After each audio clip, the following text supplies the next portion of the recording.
submit the application for the holiday boutique, because I saw that was up, and so she's gonna see.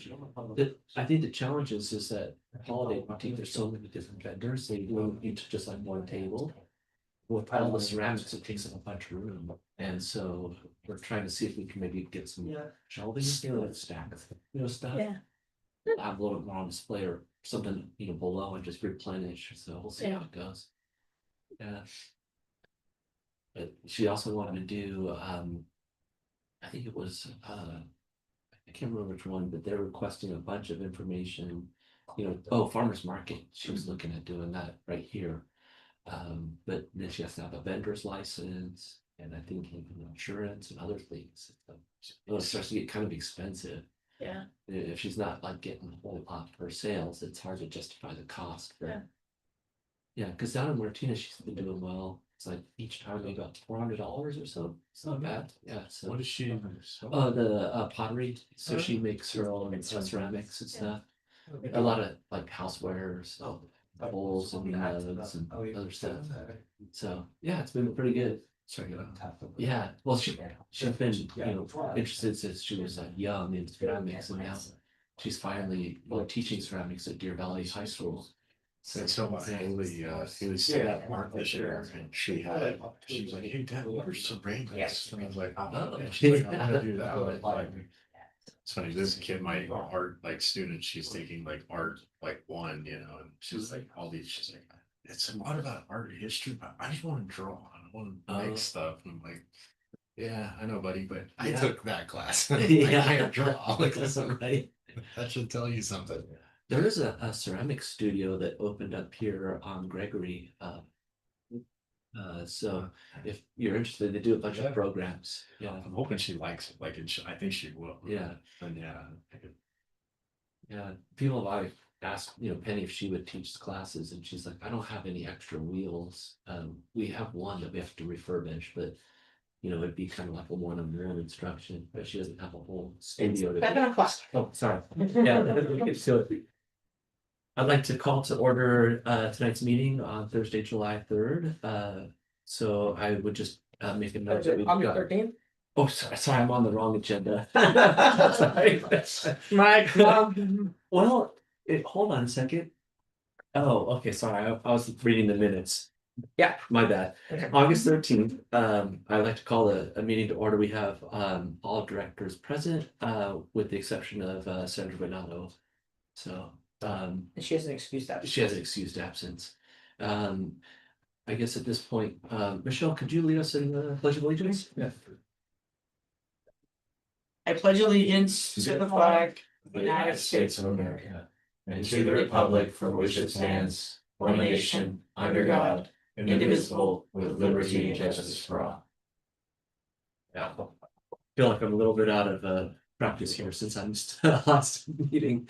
I'd like to go ahead and open up public comment at this time, and it's an opportunity for any member of the public to go ahead and comment on things within the district's jurisdiction that aren't necessarily covered on tonight's agenda. So any public comment for us? There is no public comment. Okay, then I'll go ahead and close item 3, public comment, and move on to the item 4, which is the reports and presentation.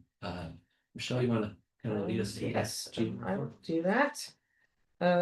So our first is a presentation by Project Earth regarding a proposal for adopting a no idling ordinance, which is supported by the teen council. And I'm going to ask Rainey and David, I believe, right, to come have a seat up here. So Rainey and David are part of, I'm going to get this going over here, are part of a group called Project Earth. And so they're going to tell you a little bit about what they would like. I have a copy for you here. They went and presented to the teen council, and I have a member of the teen council, I have Avery here, who is going to say some things after they're done. But I'm going to turn it over to Rainey. All right. So yeah, hi. Thanks for having us here today. We are the Project Earth team, and we go to Camp Lindell High School in Moraga, and we live in Lafayette. I'm Rainey Chu. I'm David Chu. And Lauren Brecky is also one of our main leaders, but she couldn't make it tonight. Yeah, he's good. So a little bit about Project Earth. We are working with school districts, parks, and cities to implement climate policies and sustainable practices that will help address the climate crisis, which is the main thing we work on and is a really pressing issue that's facing us today, as you know. So we have four main projects. Our main project is no idling, and then we also work on school sustainability. So that's getting things like energy efficiency, food waste, and plastic reduction in schools and climate curriculum, things like that. And then we also work on bike lanes and plastics. But we're here to talk about no idling today. Yeah, so like Wendy said, our main issue is the No Idling campaign, which is actually something that we started back in 3rd grade. And we got a lot of really great feedback, and we've actually gotten support from not only our school district, neighboring school district, but also from our city, when we actually passed a no idling ordinance, no idling resolution for our city. But really to start off with why idling is bad is specifically it's bad for the environment. Whenever cars idle their cars, CO2 pollution comes out, and that harms the environment, but also it harms people's health. And spaces, these public spaces like community centers, elders and youth who are specifically more targeted, it really affects their health specifically, as well as anyone who's in the surrounding areas. But also just costs you extra money. So we think that it's the community that must come first. And we see that in Lafayette as well as now through Pleasant Hill and so many other places around the world, that this is an issue that has to be solved. Yeah, and we have these little bookmarks from Idle Free Bay Area just to learn a little more about if And this That's is the helpful. current signage that we have at all of our locations with a simple graphic and QR code to learn more about car idling. yeah. Okay. Next one? Yeah. Okay. So just a little history about our work with no idling. We started in 2019 a poster contest at the Lafayette School District, which is where we went to school. We asked all the students to make posters saying, why is idling bad? And then we hung the winning posters up at school, and we got some great feedback. But we wanted to go citywide, so we met with our Lafayette City Council and worked with them to write and pass a no idling resolution, which was passed in 2022. And then we wanted to kind of get the word out about this project at schools. So we put these signs up, worked with the Lafayette School District to put them up in the parking lots. And then we were like, parks are such a great place to bring this to, because like David said, the whole community's there, and everyone's going to camps and going to sports practices and things like that. And so it's really helpful to not have idling cars and the unnecessary pollution. And then we wanted to expand to other cities. So so then we went to the Lafayette Parks and Rec, and then we wanted to expand to other cities. So we worked with our high school district to expand to Moraga, Orinda, and Walnut Creek schools. And now, as you know, we're working with Pleasant Hill and hoping to get Pleasant Hill and more cities on board with this project.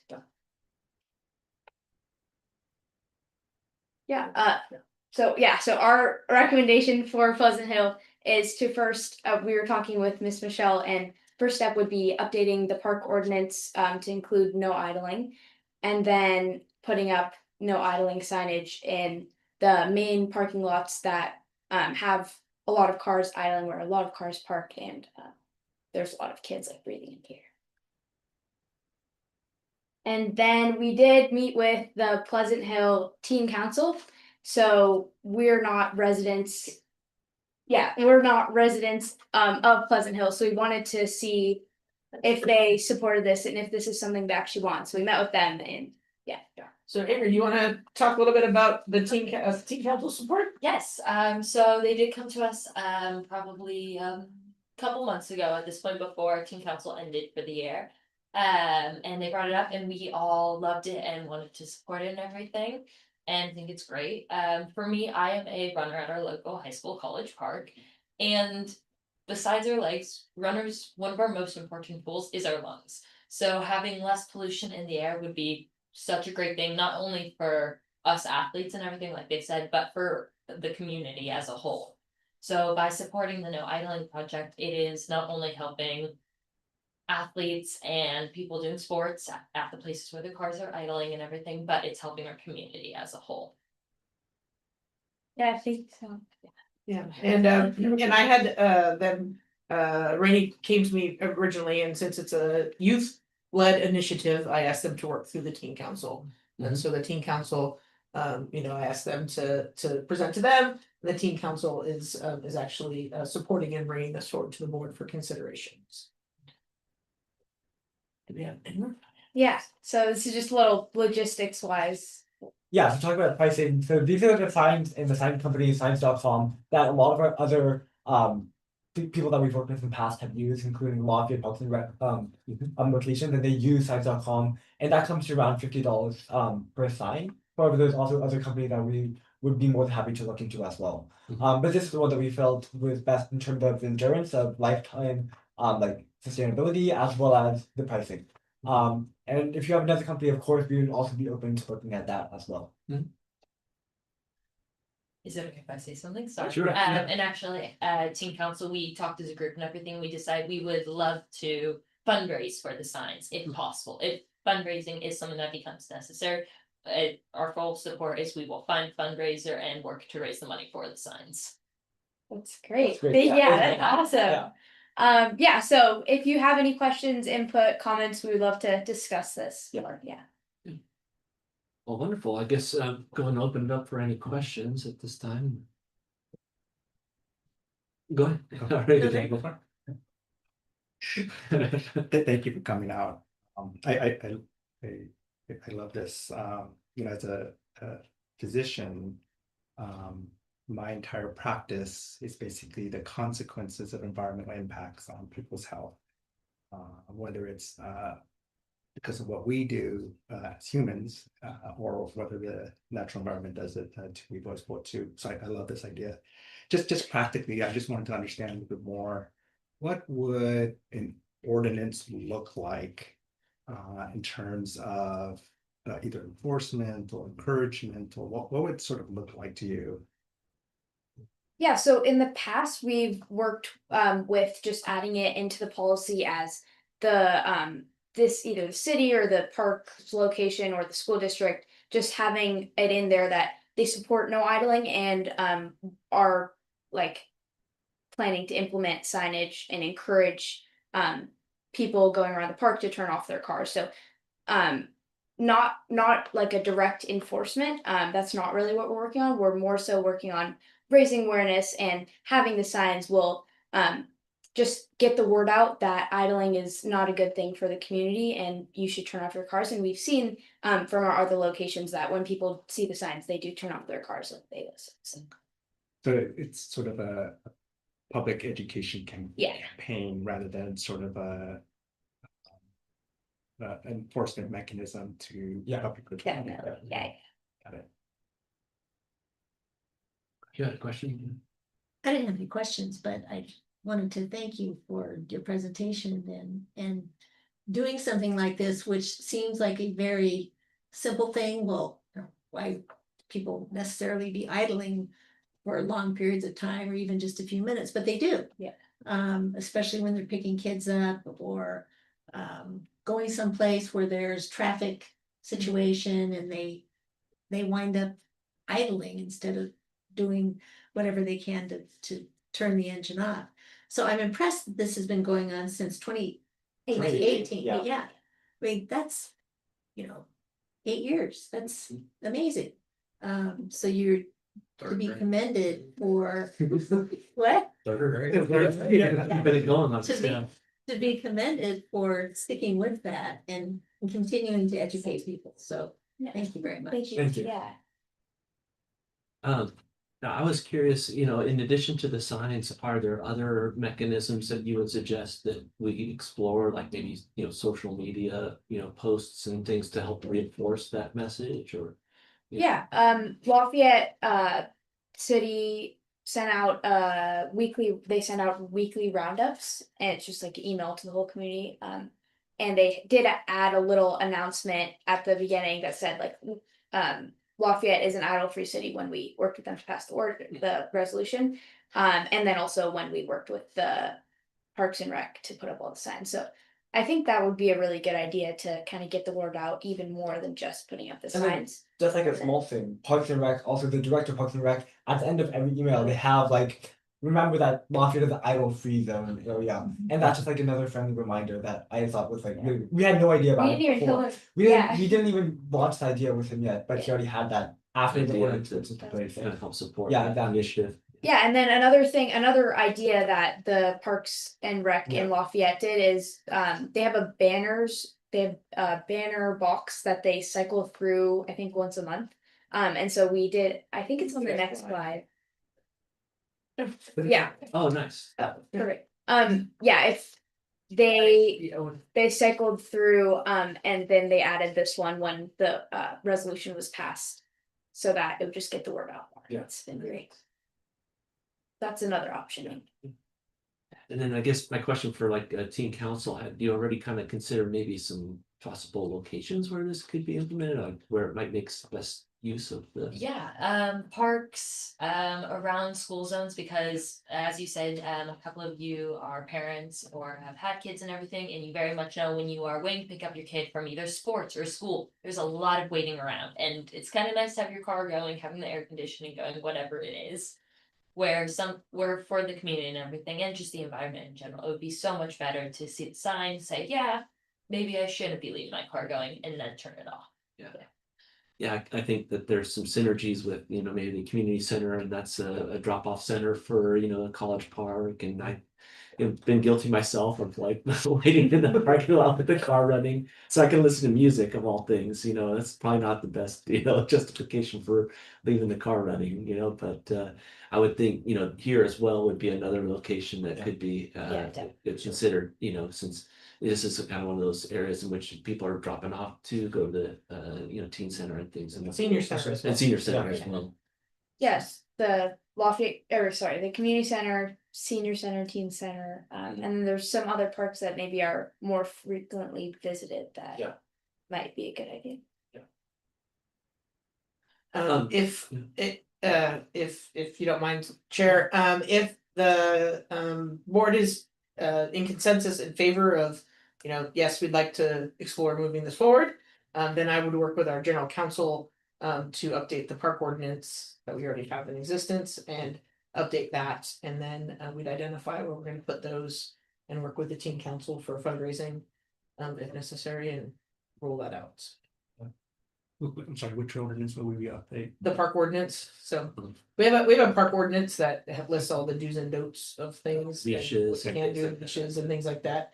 It's Oh, so that full- the yeah. signage is out. Yes, there, so- yeah, okay. yeah, so I would work with those and figure out what the best way is to do this, if she wants to do the standalone ordinance or update the park ordinance, so.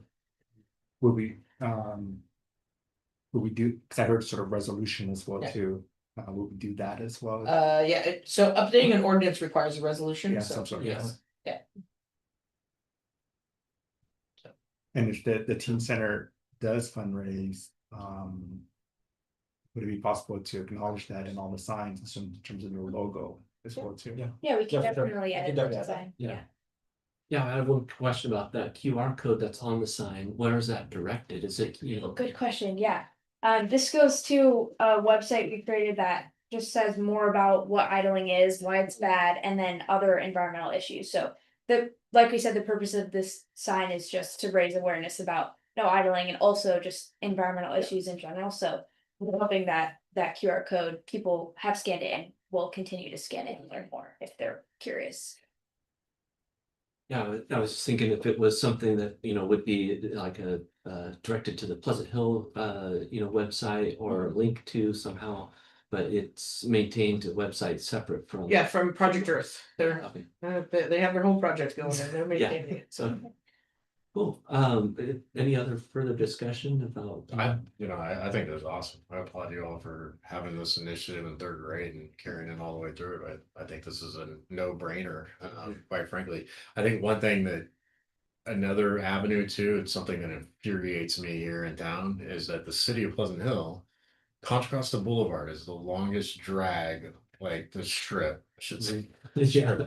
The longest strip of roadway through town, almost like Mount Diablo Boulevard in Lafayette. Yeah. They used to have the lights synced up so that traffic moved through. Now that has, and it's the county that does that, that operates the lights. That now has not happened. So to get from one block, like you're hitting lights and you're sitting there with your car, rather than the whole goal was to reduce emissions by allowing like a cleaner path and to get people off of the arterials. Because now people, because it just moves one light at a time, now people drive around the arterials, take more time, sit at more stop signs, sit at more lights, Mhm. instead of just moving clearly down the road. So something to think about. It infuriates me here in town. If you speak with the city, like, pass that along. Their mayor is a former member of our board. He sometimes forgets that. So. But anyways, again, thank you for bringing this. Thank you to the team council for doing that. And anything that helps the runners at the greatest high school in the history of high school is something I support. So no offense to that school in Moraga. Well, I think, from what I understand, it's like the next steps would be for us to kind of, take this back internally, Michelle. Yeah. To, look at restructuring our policies around a no idling zone. So, and then adopting that, and also then passing a resolution to state as such, so. Yep, so move forward with that. Yeah, sounds good. wonderful, yeah, Thank you very much. thank I'll let you. you know, Rainey, when we get that all together. Okay, Yeah. perfect. Thank you for having us. Awesome. Yeah, thank you so Thank you much. so much. Very Yeah. fun. Thanks, Avery. Thank you. Thank you. Adrian, we're looking for a ex officio. Thank you. Good job, you guys. I'm from Lafayette. Wow. So. Great, true. We're looking for an ex officio. I know. You're good. We talking about your. So, good job. Nobody cares.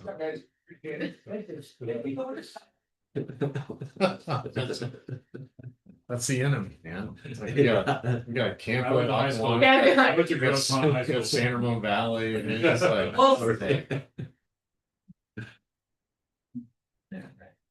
So, let's go and move on to the, report from our general manager, Michelle, take it away. Great, so I have a written report attached, a couple of things I just wanted to highlight. The spotlight is out, and hopefully everybody received them in the mail. I did not get any reports of people missing them, but they don't know that until after it's out. But registration has started, things are going well for the fall winter registration. Which is great. I also wanted to let the board know that HCD did approve our exemption from the Surplus Lands Act for 247 Gregory. I will be contacting the board offline to try to find a closed session to talk about some negotiations for potential sale of that property. So I will let people know. So I'll do that offline. So just as an FYI. We do have a couple of events coming up. The World Fusion Festival is coming, so please mark your calendars for that. And we're all very excited that school has started.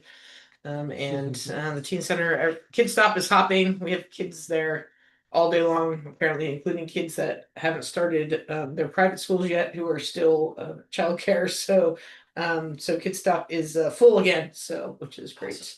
And so that is fantastic. But with that, I'll take any questions. Not necessarily a question, but just appreciations in the spotlight. I saw that, within here, there's a lot of the historic photos that kind of came into the spotlight, and it was kind of cool to see, some of that play out in like this one of the teen scene. They've got, the teens kind of recreating one of the historic photos, So I like that. It was kind of incorporated into the spotlight, some of the historic photos and new ones, so. I said kudos to Brad. I mean, I thought Brad had been here for a minute when I was working here, so he still looks the same though. Yeah, it hasn't changed. Congratulations. Yeah, go ahead. Not necessarily a question, just maybe just a quick comment on the aquatics section, because I did go to the awards night and it was great. Congratulations to the Forever a Dolphin class. I just wanted to make a remark that they had each of those swimmers do a speech, and one of the swimmers actually was very new to the team, and she swam for a competing club for the longest time, never made county. She then swam for College Park, met all of the Dolphins on there, and then they convinced her to come for her final season to the Dolphins, and she made, I I think she said it was 4 events on county because of the dedication of the coaching staff. And she also said that this was the first time she's ever felt welcomed in a swim club. And she's been participating for many, many years. So I just wanted to highlight that. That was a great speech and just sort of a testament, I think, to the team in general. I did want to also note, because they did a lot of time focusing on the county swimmers, which was great. They all did wonderful. But I did want to highlight, because it is one of those things where it's probably not highlighted enough. But for the Concord City meet, which is the end of season for the vast majority of swimmers, not just the elite, but just for the vast majority, Dolphins B team, which is the swimmers that are not quite elite, but they pour their hearts out, took first place. And overall total points. And so there is a first place trophy that they were passing around. And I sort of wish that they sort of just told all the B team swimmers to come up and just take a picture around it. They didn't do that, but I think that would have been a great picture, because I don't know if we've ever had a B team do so well. I was trying to look through some of the old, but this year they really stepped up. And so I just wanted to highlight that as well too, for those swimmers who may be watching or otherwise, that the B team for pouring their heart out and giving that first place trophy. So I just want to put that up. Yeah, it's great. Sorry, I just want to put that comment. No, fantastic. Yeah. Yeah. Okay, well, I guess if nothing else, we can go ahead and move on then to item 5, or the consent calendar, so we can enact this in one motion unless there's a reason to pull something, but I'll entertain a motion on this time on the consent calendar. I'll move approval of the consent calendar.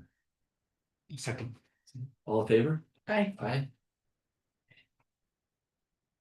Wonderful. Let's go on to our action items for this evening. So the first one is the designation of an ad hoc committee for the board to address or advise the GM on issues related to a future bond measure. So Michelle, you want to? Yeah, so at the retreat, there was definite interest from the board to kind of move forward on a bond measure. Being able to figure out the path in which to do that has been very difficult at a staff level without input from the board. There are a number of things that we need to talk about, not necessarily in an open public forum, but I would like to have some options. And so the ad hoc committee, if it's specific for a specific reason for a specific time, is not a Brown Act meeting.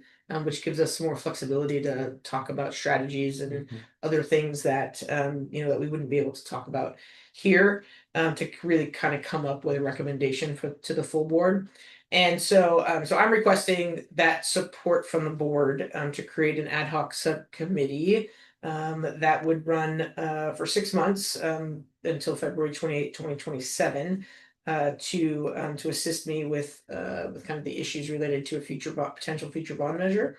And I would like to recommend Director Glover and Director Bonato be on that subcommittee.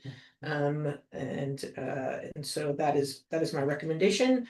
They don't serve on another subcommittee together, so that helps on the ad hoc thing for it not to be a Brown Act issue. Potentially. So but that is my recommendation and request, so the board can decide if they would like to do that or not. Good.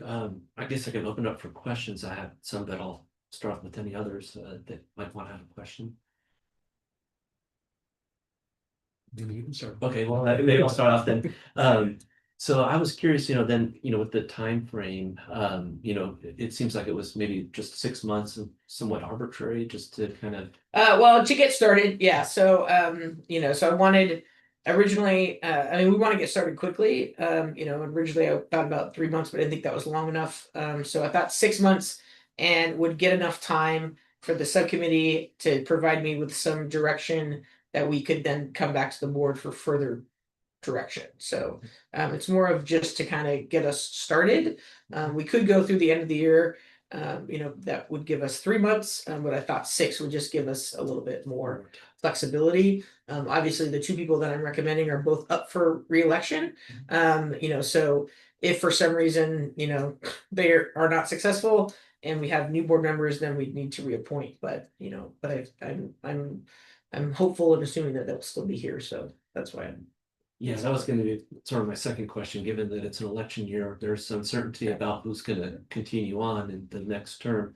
And so, I thought perhaps, with the recommendations of committee members that, it seems like Director Benson might be, somebody who would not necessarily be up for reelection and could potentially cover that gap if there's a change in board members. But, Thank you. I appreciate your comment. I think for now, I'm in agreement with Secretary Glover and Vice Chair Bonato being on that ad hoc committee. I think, we know what it took as far as the campaign with you chairing that, and I was heavily involved with that, as was our GM. So I think at this point, a different set of eyes would be helpful to start this process and hopefully get some input back to the full board within that 6-month period. I'm assuming if something occurs, some thing that we need to jump on, then they'll bring that back to us at that point in time. But also, with this kind of situation, if individual board members, Michelle, had a comment or that they wanted this ad hoc committee to at least think about or just take a piece of You can follow it information, through me. just filter it, just give it to you. Yes. Okay, yeah, that- there's still that's good. opportunity for, Yeah. input from Right. board members, but just through Michelle. Sure. Yeah, bond measures right now, I mean, we've seen what happened in the June timeframe. I'm glad we're not on the November ballot. Mm. Just, I don't see a bond measure happening for a while. It's also so expensive. I think there's a lot of things going on. It's just what are other options? It would be nice to really explore, what does the future for bond measures look like? Because we've got a situation where, we don't want to wait forever. We want to get some things moving. We need funding, but how can you do that with the limitations that we have because of the 2/3 requirement? Mhm. So it's, so I'm glad to hear that we're gonna be exploring that and maybe looking at other potential options, which I'm assuming that's part of it. It's to related to the bond measure, so it could be something other than the bond measure itself. So if there's other ideas, I think we certainly need to feed that information through our GM to the ad hoc committee. Yeah. I was talking sort of on that. Similar, I wanted to ask specifically, since this is an ad hoc committee, what the specific task is. Because I read this as sort of options for a future election. So I'm assuming some sort of measure or funding, right? And so if that's the ask, I sort of have to step back a little bit, because just what you said, because you sort of expanded that to not just a bond measure, but what are funding options? And I think that should be a domain of the entire board, and not a specific ad hoc committee. Now, if we want a specific task, if we're all in agreement that the funding mechanism is a bond at a future election, and we're trying to explore that, then maybe, that's the specific task. But I want to make sure that we're not giving The scope broader of the- scope to the committee Yeah. that should be discussed at a full board level. That was, how you're articulating it was what I saw it as. I think, I agree. I think, to me, this is really just a continuation of the discussion that took place at our retreat. Hmm. That really hasn't happened. You know, we've had kind of one-off discussions, but it's a continuation of that. You know, and we got, you know, I thought Michelle did a great job. I thought the board did a great job at the retreat of arriving at, you know, kind of like the framework for something. But then it never went beyond that. And so I think the goal, at least my goal from this, and I believe of Secretary Bonato too, would be to kind of start to get the necessary information and look at options to then come back to the group with probably, quite frankly, I don't think it's a recommendation. I think it's like, hey, I think we're gonna come back and be like, hey, here's some stuff we've looked at, here's a check-in. What do you think, you know, like, let's, you know, maybe we like have a discussion on that. And then you know, the group throws back, hey, why don't you look at this? And so then we start looking at this. There's a lot of different things, you know, I mean, very similar, not different than we've gone through in the past, but I think that this mechanism provides a greater opportunity to get more detailed information on a quicker basis to allow the group to then have a detailed discussion rather than having like several different meetings where we're kind of, maybe we're moving here, we're here. We want to try to compile as much information as possible to bring back to the group and say, you know, like, what do you think? This, you know, like, here's A, B, C, D. These options are available.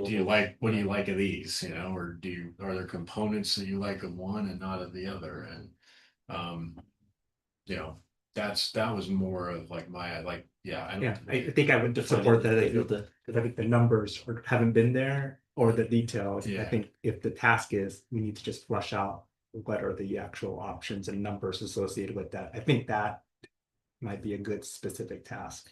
Yeah, and I think flush out is Yeah. good. It's great, like, you know, try allow, you know, like two people to flush out a lot of the stuff Mm. rather than have it in a big meeting, you know, where a lot of that is, you know, Yeah. it's like we, you know, kind of vet as much stuff and then bring it back for questions, and we'll have my goal would be when we bring it back is either we're bringing it back for more input because we're trying to figure out stuff, or we bring back like all this stuff to the group. Ideally, in my mind, I think, and I don't know if Michelle agree, like, I think we're bringing it back probably sometime in the fall Mhm. for a discussion, but then I think the retreat next year in January is where the Build board, upon. you know, whatever 5 people are here, Mhm. that's when it's like, okay, let's have that conversation in there as part of like so we've had an ad hoc committee, we brought this to the board, Laid the they groundwork. kicked it back to get this more information. Now we're at the retreat, and now it's like, okay, what do y'all think? And, you know, what are the plans? Yeah, no, I think that's a great way to kind of approach it. If we have, you know, some ad hoc committee work through some of the initial details that, you know, probably take a lot of time for the full board to discuss, but you can already vet some of these things. I guess, you know, in my idea of like what the scope of the ad hoc committee would look at is the timing. You know, I think that's a big consideration of when, and then what, you know, election, is it gonna be a special election or a general? And then maybe a third item would be looking at the not necessarily funding, you know, in terms of like the bond measure, but how do we pay for the cost, specifically for a special election. It's expensive to, you know, run the special election. So, you know, is there, you know, something that we would put in place to make sure that we have the funding to be able to cover the costs of I a think special all election? those questions Yeah. you've raised are all questions that I think They can be that, covered you know, in that. and Yeah. and again, I don't have Yeah. I don't know what the answer is, and I don't know. It's more of to get information and background material on all those things that you just said. You know, yeah, what are costs? Where does that come from? What is the greater likelihood here? You know, and then bring it back for, you know, like a discussion. You know, I don't know that you'll get a recommendation from the two, like, of us, you know, it's probably gonna be like, hey, here's what we Lay out the got. options. What do you know, like, Yeah. let's have a conversation about it. Yeah, I would imagine you'd be able to lead through some of the ones that you think are probably not really as feasible as others and have like an idea of it. I think that would be the goal, to vet that in this process. And then quite frankly, it's like, come forward with not so much a recommendation as it is here's what we found out through all these meetings with, and I imagine we'll be bringing people in to have discussions, and then it's like, then we check back in with everybody and say, hey, look, we've talked to these people, they said this, here's the Yeah. here's the different options. I mean, obviously we're gonna take, this is gonna be an in-depth conversation, and there's so much information that we've obtained through Measure A, through Measure S, and through the work that, was done on both, and the progress that was made, and then looking at, like all the different metrics, and like where we were strong, where we were weak, like where things can be better, yeah. yeah. With the goal of being like, if we do this again, we take what we've learned and we get it as, dialed in as possible. Yeah, no, I'm fully supportive of this, and I think, with the recommendations, for Secretary Glover and Vice Chair Benado, I guess the only concern is, since, Vice Chair Benato's not here, I think she'd be receptive to being on this ad hoc committee. I don't know that we need to. She is interested. Okay, because yeah, that was one of my things is I think you'd probably hear all of the board members wanting to contribute in some way to this effort, but we just can't have everybody involved. Go ahead, yeah. I just want to ask one more scoping question. So, it for this particular ad hoc committee, are we saying we are just looking at feasibility of different numbers and funding points, and not looking at what we are funding, or is that part of the scope? Because I want to make sure that we're very clear, because I think that might be a separate conversation, and so I want to make sure that the scope it's more narrow. Yeah, in my opinion, I think what we would be going off of was the discussion at the retreat, yeah. where we arrived at, there were 5 projects. 5 projects. Yeah. Okay. Yeah, so And not, if that would be something, if the group wanted to expand upon that, that's not going to be our purview to expand upon that. It'll be with sticking with that. Now, I think it's a fair conversation to say, once we come back, the recommendation may be, one of those options may not include all 5 of those, right? It may not, or it may be dialing some of those down. Yeah. So, but I don't look at, it's not expanding beyond that or changing, what was. I see it as you said, the funding, the feasibility of the funding, the amount of the ask, the timing. Mhm. And in which election, technically, which election to go to. So those are kind of the 2 big things. Yeah. But if the recommendation is to come back, if one of the recommendations is, hey, we need to make the money smaller, the amount of money smaller, then this board would have a conversation about, okay, which projects do we Yeah. not do? So, but we're basing everything moving forward off of the consensus you came to at your retreat. Yeah, And just sort of, I don't ever envision this like to come back to the next time you hear this as a, hey, so you want to do this? Like, Yeah. Yeah. I think like there's probably a check-in 1, maybe 2 before the retreat, and then the retreat, I think, is probably the more like in-depth conversation about that. Yeah, I feel like we've made a lot of progress on assigning the priorities for which projects. I guess the only thing that would be, perhaps in the scope of the amount would be revisiting, do we have the right budgetary numbers for what these projects will cost given the economy and inflation? And so we might have to revisit a little bit of that, just determining, what the overall amount might need to be. So, yeah. Yeah, I think there's some experts that we can lean on to provide us some kind of like Updates on that. Yeah, because I mean, you've been involved, I've been involved, we've all been involved, and it's, I think, having an outside perspective, like, to me, I think that's important, to have an outside perspective on, you know, a non-emotional Right. person, like what Yeah. do you think? I mean, we can all, I mean, I have my own hypothesis. Vision of it, there, yeah. but yeah, I think it's important to have like somebody come in and say, you know, Mhm. and not just somebody, some people, like I think there's multiple, Yeah. getting input from multiple Some sources. Yeah. Yeah. I think that would be an important aspect of this ad hoc committee is that, you know, we've talked about it ourselves, but you know, getting some outside input would be helpful, I think, too, if possible. Yeah, I mean, just in initial conversations that I had with Michelle over several months was like, there's a lot of things that she's brought up that I had not even taken into consideration. And so, I mean, I think that just shows that there's a lot of stuff Consider, that we yeah. should, you know, probably, you know, but yeah, I think what the goal was for me is, and I believe from board member Benato too, is really to emphasize on what I think we had. I thought it was magnificent what Michelle got us through at the retreat, what we all accomplished. It just, you know, there's other things that come up. We've been busy, timing, obviously, like, you know, a multitude of things. But I think now it's kind of like, all right, let's see what we Can do see going if- forward. Yeah. see if anything, you know, moves forward. Well, yeah, I'm inclined to go ahead and, you know, support, you know, creation of an ad hoc committee for that purpose with Secretary Glover and Vice Chair Benato. Given their, you know, longevity with the district, I think it, you know, bodes well for us to have like, you know, a longer, you know, perspective of, you know, the time that you've been here. So I'm fine with the folks that we've, you know, kind of identified to serve on the ad hoc committee.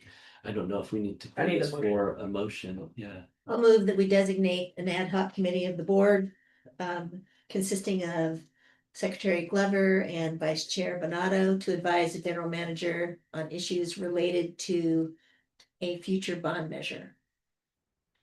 We have a motion. I'll second it. Okay. Second, all in favor? Okay. All right, carries. Okay. I would hope that, you know, we do get Thank some you. report. Yeah. I hope we get some report, you know, before the, you know, close of the year. I anticipate that. Yes. All right, well, let's go ahead and move on to item 6.2 then, with the financial report for the sorry. So we have the so this is your opportunity, Lisa. You want to join up here so you can, we're gonna on the financial report for the fourth quarter. So so this is an opportunity for us to provide you the current numbers to date. They're unaudited, and there it isn't technically a year end because we haven't closed the books yet. But Lisa has a report just to kind of give you an idea of where we are as we kind of move forward with the CIP and other things. So so I'm going to turn it over to Lisa to provide a brief report. Thank you. Only a brief. I Brief, get so yeah. excited about They've all read it, so brief report. favorite subject. Well, so as you know, the operating fiscal year 27 budget has been already adopted. However, we still need to adopt the fiscal year 27 CIP budget. So we brought the draft on August 5th financial and budget committee. At that time, the committee requested fund balances, district-wide fund balances, cash positions, so that they can make informed decisions. So this report shows numbers as of June 30, 2026 for the district-wide fund balances, cash position.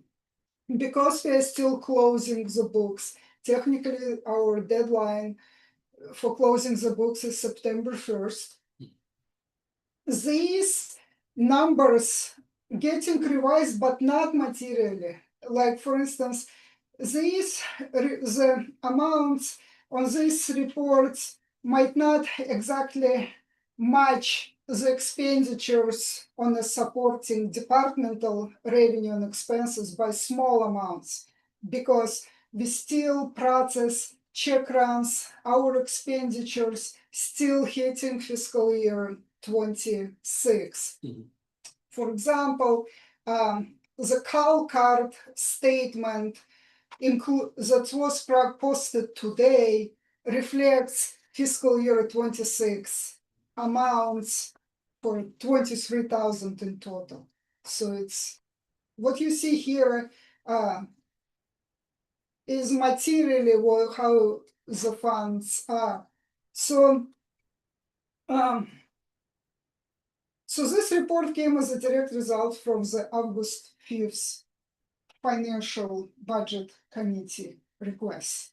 As you know, CIP has a number of critical projects too. So this report shows that the district has 7 active funds.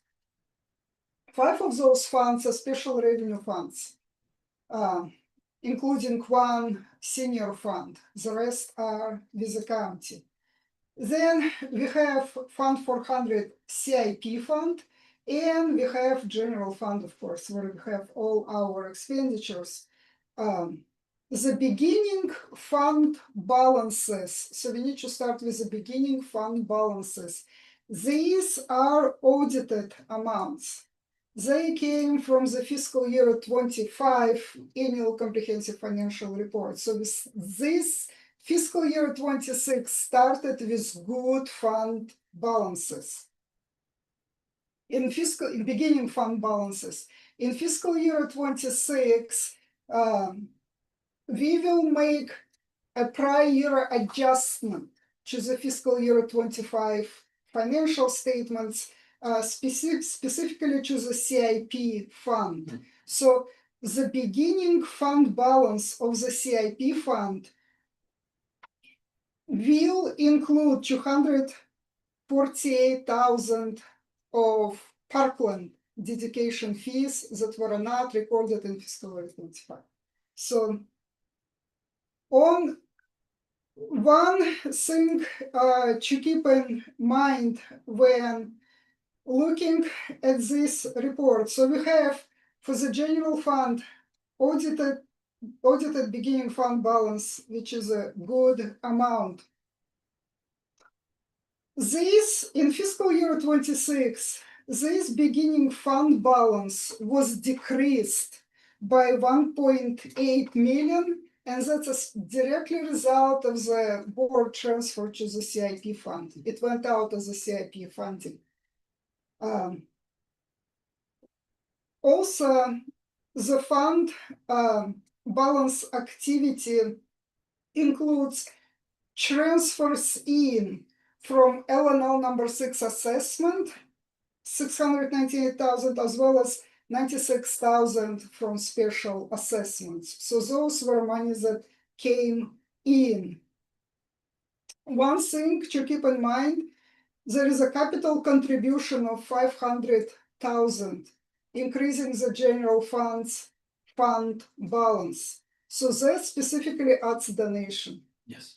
So that donation was budgeted in fiscal year 27. No, we didn't budget it. No? No, we took it out. Remember? Oh, thanks, God. Yeah, we took it out in 27. Yeah. It's like Because- that's my life. Yeah, so no, much we easier. took it out in 27 because we technically received, they let us know about it in 26, and we didn't want it in the operating, so we hadn't actually budgeted it yet. That's makes it beautiful. Yeah. So the general funds beginning fund balance increased by 500,000 of ads donation. So it's in this report increasing the fiscal year 26 fund balance because I'm making an assumption that we actually will receive this money within the accrual period, that period. which is in September for sure. Yeah. Because in order for this donation to be recognized as a revenue in fiscal year 26, 2 things have to happen. It have to be measurable, knowing how much, which we know, 500,000, and it has to be available. Right now it's measurable, but it's not available yet. But if it becomes available within the measurement period for revenue accrual, it does apply to fiscal year 26. So what I'm saying, there is a possibility that 500,000 odds donation would not hit fiscal year 26 It might if it's not step in. become available. Yeah, but we've been told that it will be transferred to us Right, by the end of August, so. right, Yeah. right. So- So so it it's doesn't fiscal year 26 if it's, but you know, things happen some. So similarly, if you look, CIP fund 400. So the beginning fund balance in CIP got increased by 248,000 of Parkland fees. That will be prior year adjustments. We received funding from the general fund, 1.8 million.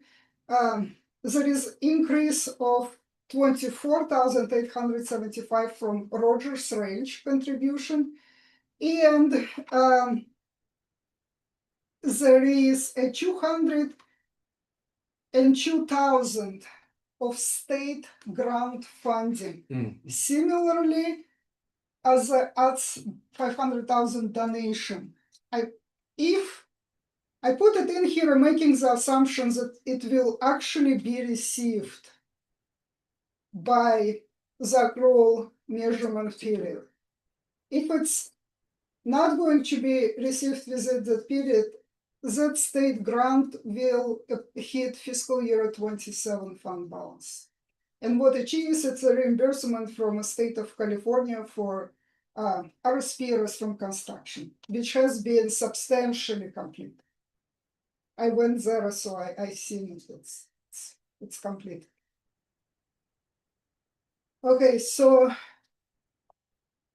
another thing to keep in mind on the general fund balance, the expenditures. So fiscal year 26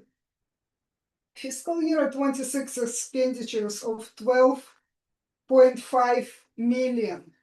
So these expenditures that actually occurred in fiscal year 26, separate from 480,000 debt service payments. On the revenue side, the beginning fund balance is getting increased by 11.8 million in revenues. One thing to keep in mind, most likely that revenue will be reduced by approximately 500,000 because we just now figured out that there was an error in Civic Rec specifically for priority preschool registration that overstated the revenues. We double booked it, so Yeah. it got Yeah. double booked. Yeah. There was it basically revenue for 27 got booked in 26 because of the way it got put into Civic Rec, and we just found So it, it's that kind of adjustments most likely. Well, I need to validate the exact amount, but it will be around 500,000 reduction in rate fiscal year 26. So, and another point to keep in mind when looking, so the ending fund balance of the general fund will be, as of today, will be reduced by 500,000 of Civic Rec glitch. And subject as donation. If we really receive it within the accrual period, we'll book it in fiscal year 26. If not, it will hit fiscal year 27 budget. And the final comment regarding the ending fund balance, we have to keep in mind that the ending fund balance, there is a restricted cash certificate of participation 213. So the restricted cash is shown in the asset side of $239,046. That will grab some of the fund balance. So the ending fund balance will be reduced by the restricted cash. And whichever is left over will be available for operations as well as the CIP. As of June 30, 2026, the CIP ending fund balance is 993,000. Provided we receive the 200,000 from the state of California. So this is something to keep in mind. One of the important things when talking about fund balances is a cash position, because we can talk all we want how much we have available in the fund balance. How much money we actually have available to pay for operations? That's another question to ask. As of June 30, 2026, we have, so maybe it will be more informational to talk what we have now, right?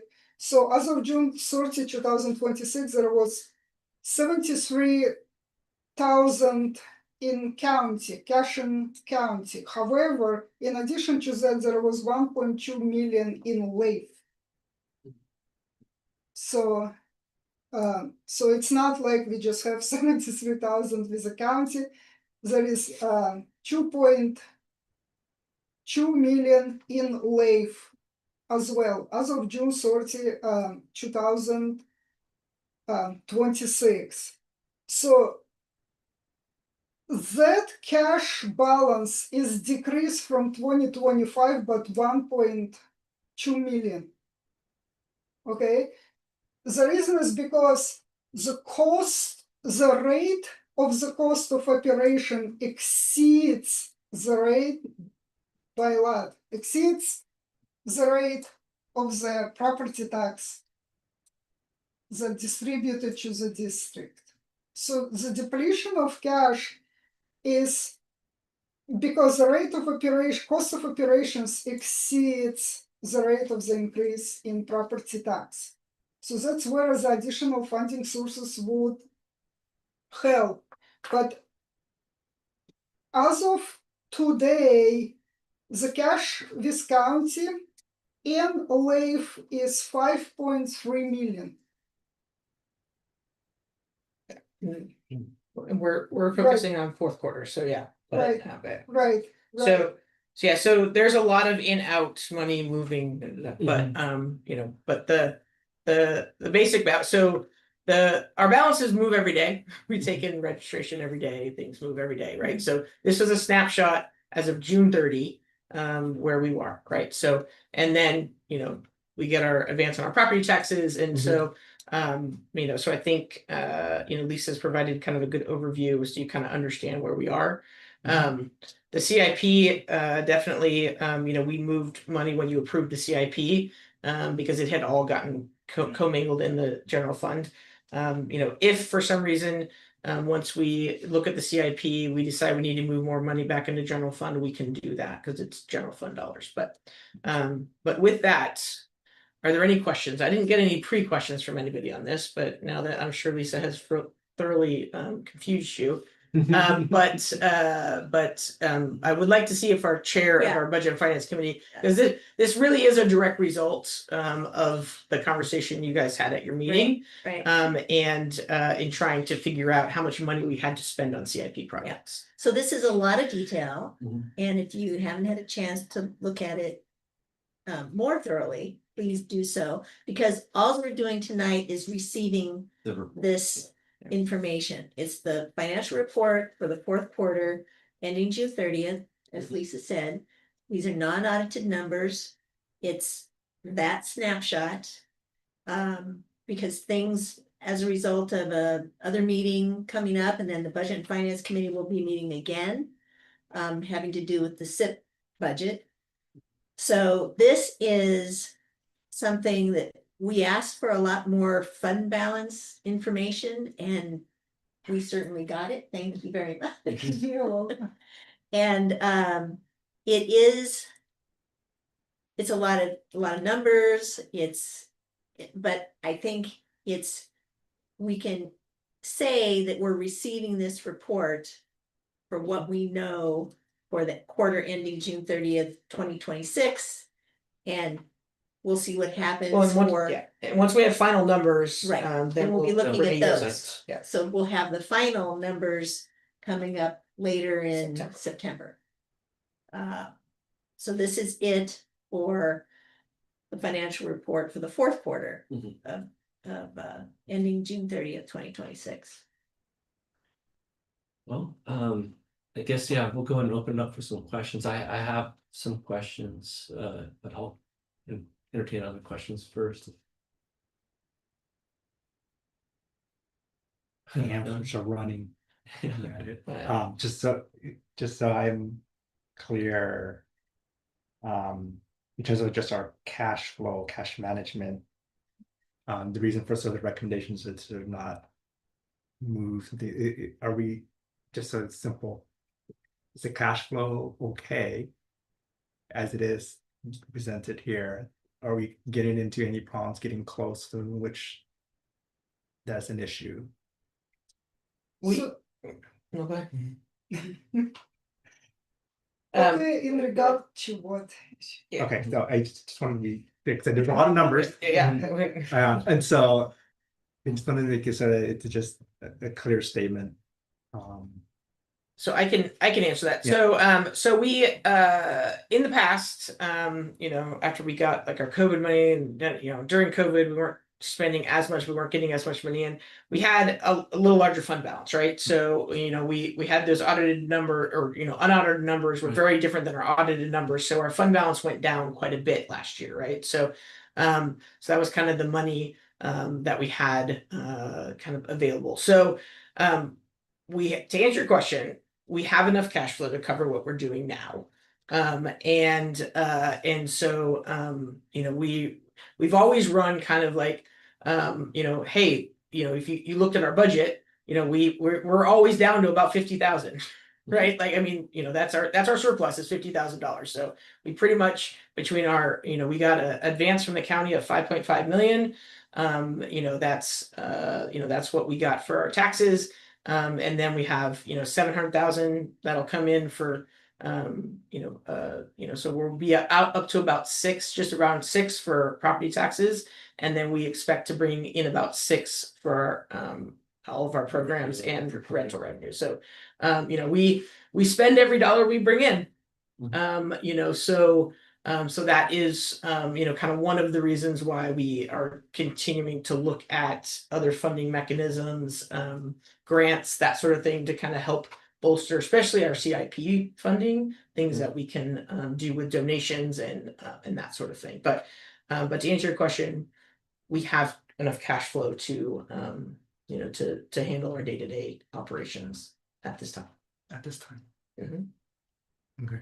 And then our prior conversation in terms of credit card merchant fee, where does that fall into this? And so we haven't we recently we renegotiated our fees, so we reduced them quite a bit. We have a consultant that Lisa and I have a meeting with in September to kind of understand what that total savings is. And then in September, I'm bringing back the merchant fee recommendation, but I need to understand, I think we're down to about 3.5%. We were at 8. Is that where we're at? About 3.5 or 4? I don't know off the top of my head. So, but we reduced them. Yeah. Let's just say we reduced them. So okay. yeah, we reduced them from the 8% they were at. So At least 8%. yeah. So we Yeah. but yeah. So that's gonna save in expenditures. And then hopefully if the board does approve the credit card merchant fee pass through, then that would help with some revenue as well. Okay. That's all. So I had a question in regards to the CIP budget. I know that we, transferred money into that, mostly, to cover the Robert Smith bathroom. Well, But I'm kind of curious, why we would consider then, if there's money remaining in the, CIP budget to transfer it back to the general fund, if, we've already identified maybe some use for that. in So, CIP. Yeah, so we'll have that specific conversation when we bring your CIP back to you. So we transferred 1.755, right? So that's what we transferred to cover the budget that you all approved for this year. We didn't use all of that money, so there is a surplus. So the Okay. question that's gonna come before the board, do you want to use that on other projects since you identified that as projects? Do you want to use that for future projects? Things. Or are you gonna wanna move that back to the general fund? So that is the conversation that the board will have when we bring the CIP back. Okay. That's helpful to know.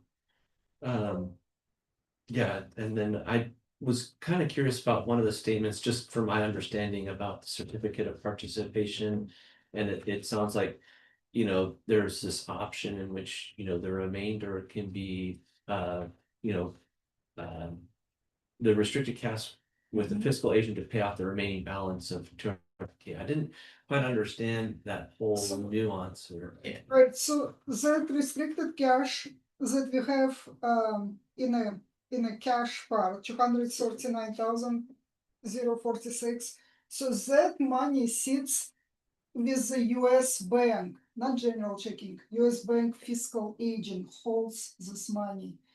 And when, according to the bond document, the clause per bond document, we can use that sitting cash to pay off Our last the payment. last debt service. Oh, that's right. Okay, I recall. Yeah. Yeah, so that's- basically, yeah. when we received that COP, we had to give them cash as a guarantee Yeah. in Yeah. case we didn't make a payment.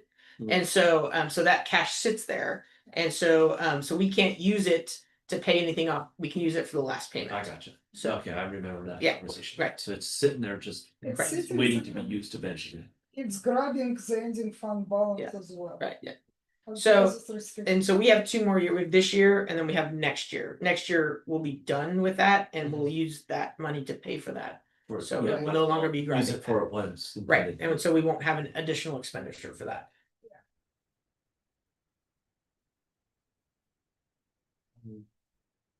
Let's see.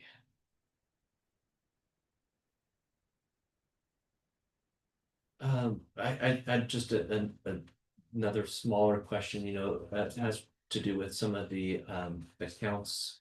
That we had set up for the middle school sports alliance. Those are new, so it's like. Those are fiscal year 27. Yeah, they're 27. in 27. Okay, gotcha. Because there's nothing necessarily budgeted because we didn't have that program. Yeah, we didn't budget anything for that program in 26, but it's Okay. budgeted for 27. Okay.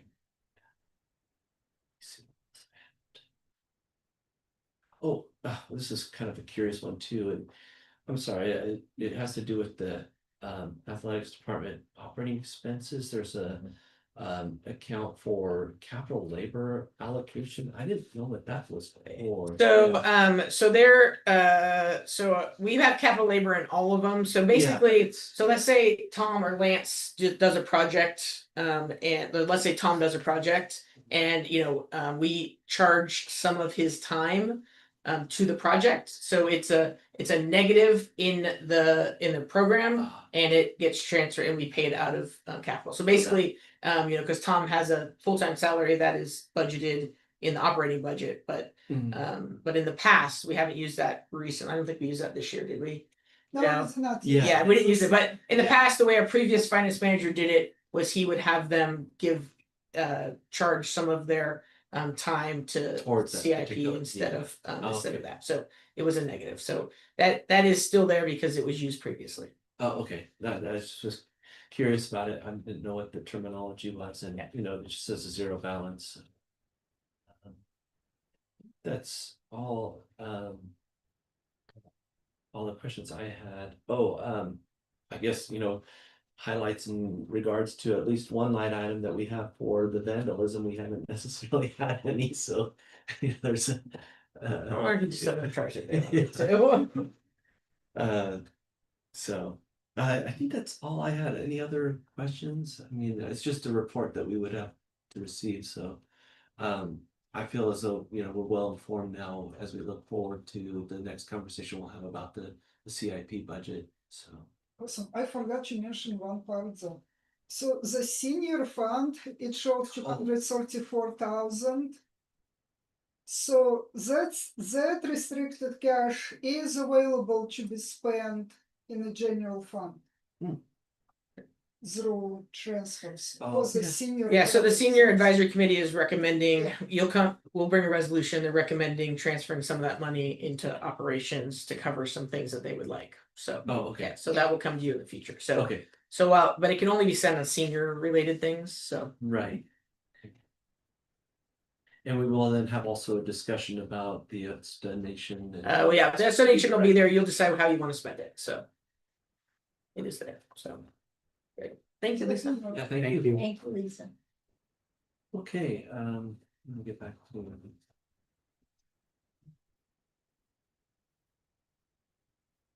All right, so I'll go and close item 6.2, and then let's go and move on to item 7, which is the verbal report from committees and opportunity to set future meeting dates. So Don't need any future meeting dates at this point in time, I mean, I'll email, we need a budget and finance, I need a closed session, but. I'll do that via email, but there was a Land and Facilities Development Committee meeting today, I don't know if Chair Tran wanted to report out on that. I'm gonna think about it for a second here. I'm trying to clear my mind of the numbers. That I'm just. You know, it's a tricky update. It's a It's like you tricky got update, like, you know. Okay. Well, I mean, yeah, so I guess I could update Yeah. it, so there were 2 items on the agenda, so they were looking at the CIP projects that will be folded into the recommendation, ultimate recommendation, Yeah. and then. They also looked at a draft art and public places, art and public spaces policy, so Okay. those are the 2 things they did. Cool. Yeah, so it was. Challenging in the sense that we had to look at a CIP without numbers, Mm.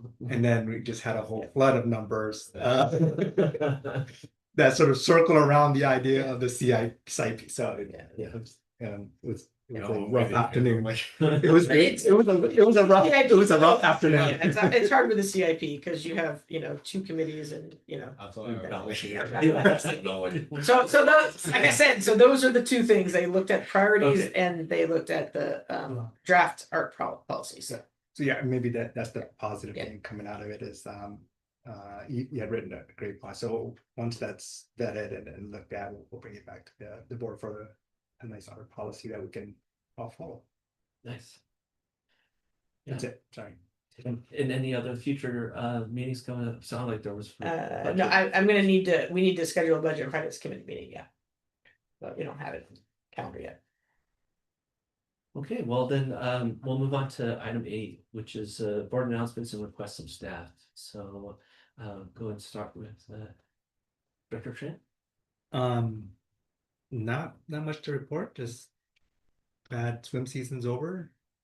And school season's started, so get out the door for most of the day, so that's it. That's really- Right, Director Vincent. Nothing specifically to report this time. So gonna be quick. Nothing. You're shaking your head. Go to school. My head just exploded with numbers today. Yeah. I guess on me, I appreciate the spotlight, already kind of going through there and signing up, for programs out of the catalog as I typically do.